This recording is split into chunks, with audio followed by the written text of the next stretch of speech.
Play like any harder than that, just because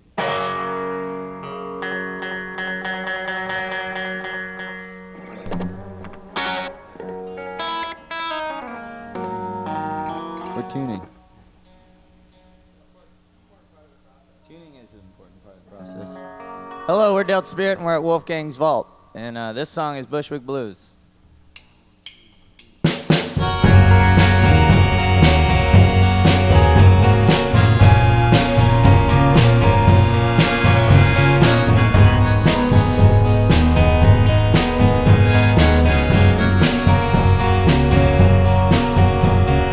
Hold on to my hand, never let go, never let go. We were just two kids acting tough. Well, then we grew up. Well, me not so much. All the other guys that you see are nothing compared to me, because my love is strong and my heart is sweet after all.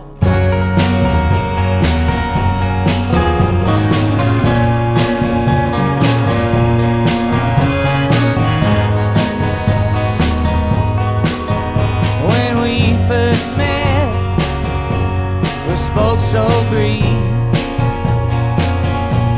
Well, you sang a sonnet, well, I hummed sweet relief. Do you recall the night we took the L out into Bushwick? Well, it was colder than hell. So maybe there it should have stopped, 'cause I'm left here feeling like a cop, because my love is strong and my heart is sweet after all.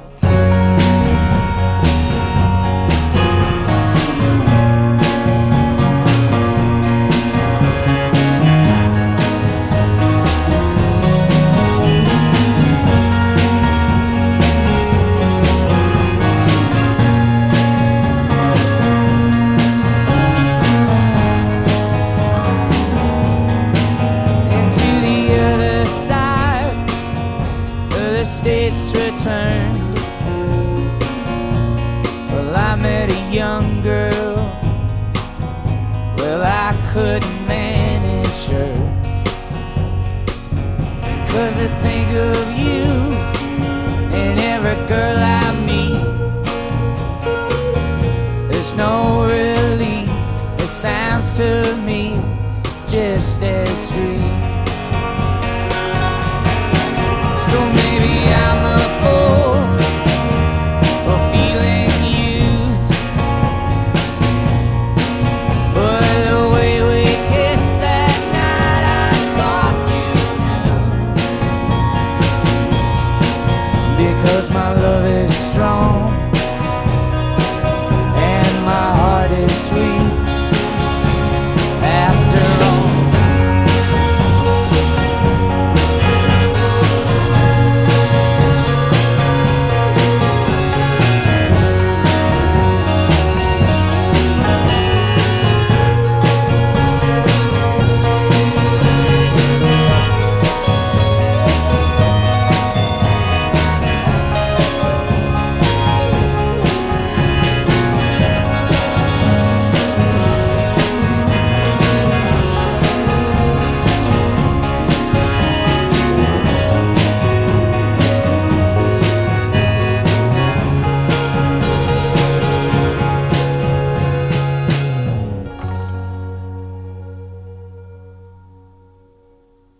There you go.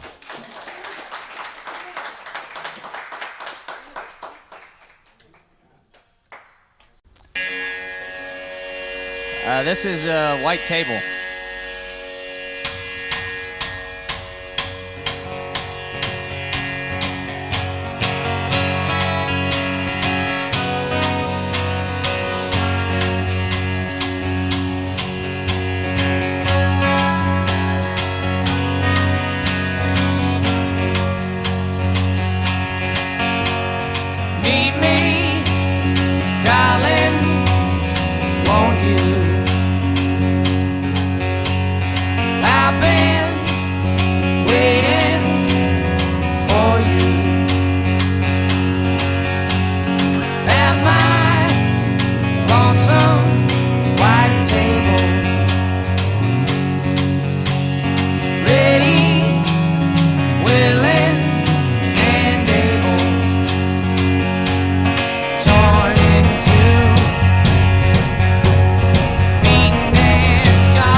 Hey, this song's called St. Francis.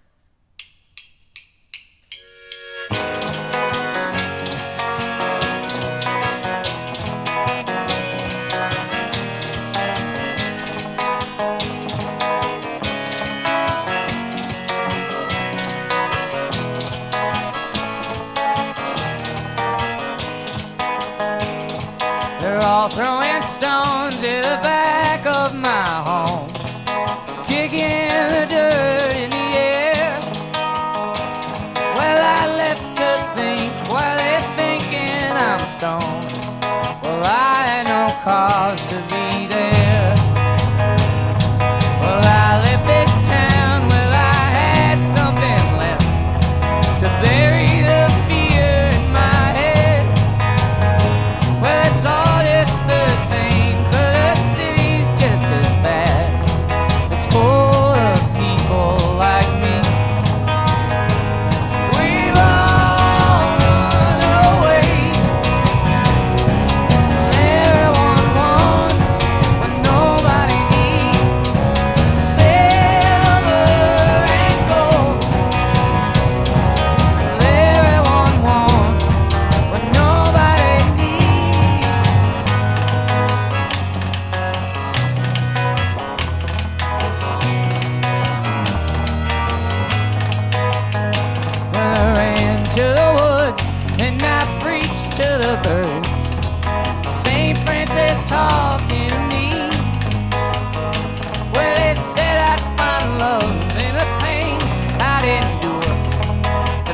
would just listen to him with my ear to the ground and my heart full of lead, while I quietly listened to teach. But tears in his eyes, he just looked straight through me. I awkwardly waited for speech. We've all run away. Well, everyone wants what nobody needs. Silver and gold. Well, everyone wants what nobody needs.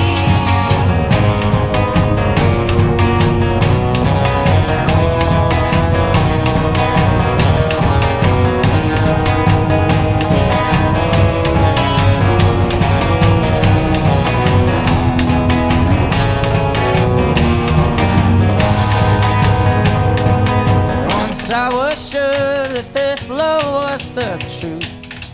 Well, I quickly spit it in his face. I returned to my home. Friends and I, we threw stones, just bragging that we knew the way.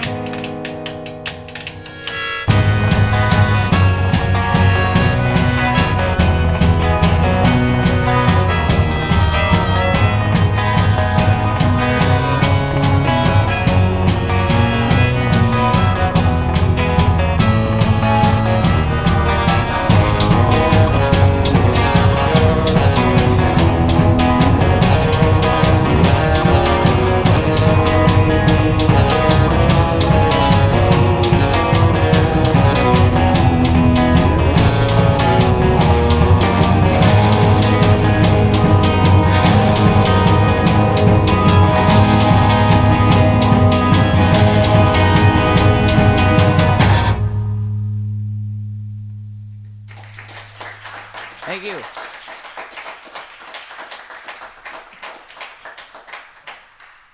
This is Trashcan song.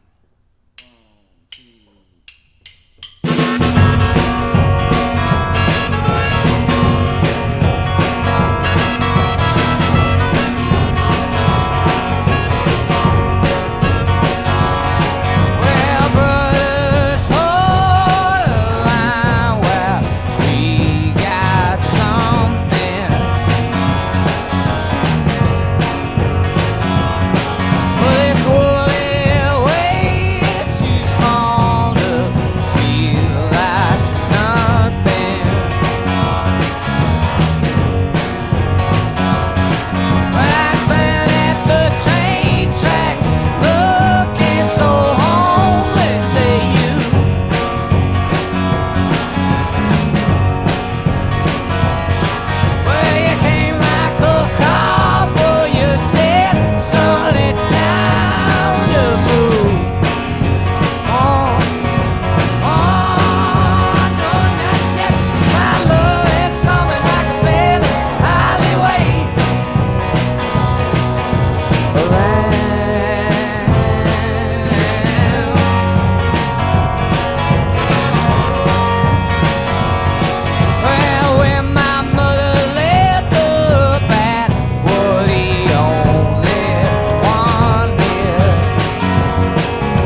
Thanks for listening. Thanks.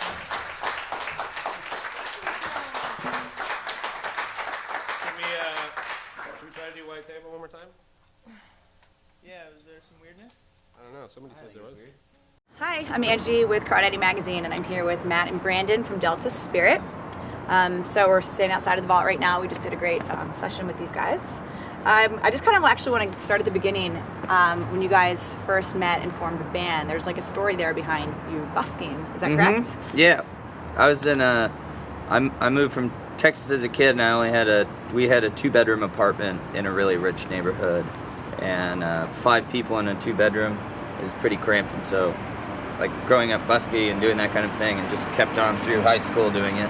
And then when I got a driver's license, started driving up to like Hollywood and down to San Diego. And the first time I drove down to San Diego, I was down in the gas lamp district, and Brandon's friend just happened. It was his last night in town. Brandon's friend and walked by. Yeah, I just saw him, singing. He got an insane voice. I didn't even think I threw $1 in there. And it was like middle of the night, right? Yeah, it was like really late, and I was just getting, a pack of smokes, and I ended up liking this guy a lot, and we exchanged numbers and kept in touch, and I don't know, like 4 years later or so, we ended up just kind of jamming together, and then this is Delta Spirit. It's kind of weird. That's it's a good story. Yeah. When you first started making music together, did you find that there was like, initial common grounds with bands and influences? Like, everyone brought that in their own. Yeah, I'd say there's, our backgrounds are kind of different in as far as how we grew up with our parents and all that stuff, but as far as music goes, we all kind of had, collectively kind of the same niche as far as music went. But as far as like genre-wise, as far as what we wanted to do, we had no clue, and we still don't. It's just kind of like whatever happens and whatever feels good. Mm-hmm. So.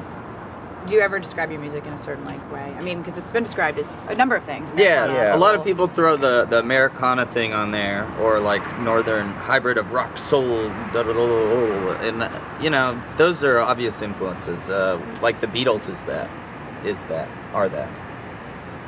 Yeah, I mean, it's I think we're gonna have different genres for each record we do. Mm-hmm. I think that people can't really pigeonhole us, which is kind of a nice thing. Right. So. Totally. Yeah.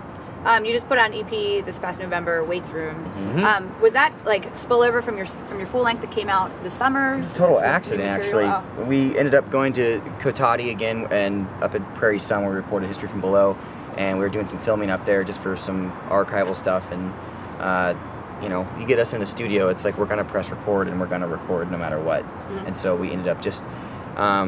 We kind of did a reverse kind of effect that, like Bushwick Blues especially, like that was actually the original version that you hear on the Waits Room EP, because that's how kind of we've written some way or another, because he'll bring kind of like a folk song or something like that, and we'll just kind of tear it apart. So we thought it was kind of a cool thing to put out. Mm-hmm. So it ended up being a 2-hour recording or something like that, and all live, and just ended up putting it on vinyl, selling it at our shows. So no headphones. Bo Coster from My Morning Jacket joined in, and he helped with our record, and so we wanted to have him up. History from Below? History from Below, yeah. And then, so he came up and jammed on his Whirly that he had just bought. It's like he had this new toy, and we had no headphones in there in this 10x10 room. It's really fun. Yeah, that's cool. Yeah. A lot of fun, and we just ended up like putting it out just randomly, so it wasn't like a plan. Your first EP, 2006's, I think I found it. Mm-hmm. That was sort of put you guys on the map. How do you feel that your material, your content has evolved since then? Are you kind of exploring the same themes? Do you feel like...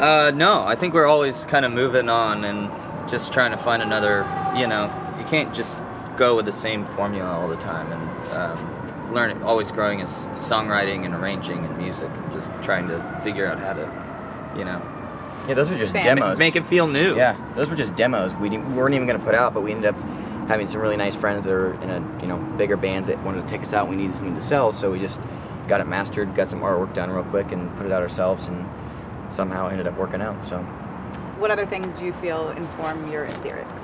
There's kind of no rules to that either. It's a song is a song, and it tells a story about this or that. You could be about spirituality, it could be about politics, it could be about relationships, it can be about anything. That's what's great about music. It's the idea of just kind of getting out what you're thinking, and trying to relate to people. Do you guys generally put the music down first and then build the lyrics over top of them? Yeah, usually there's like a groove that we kind of find, or like a chord structure that we just fall in love with, and then the lyrics kind of they find their way through.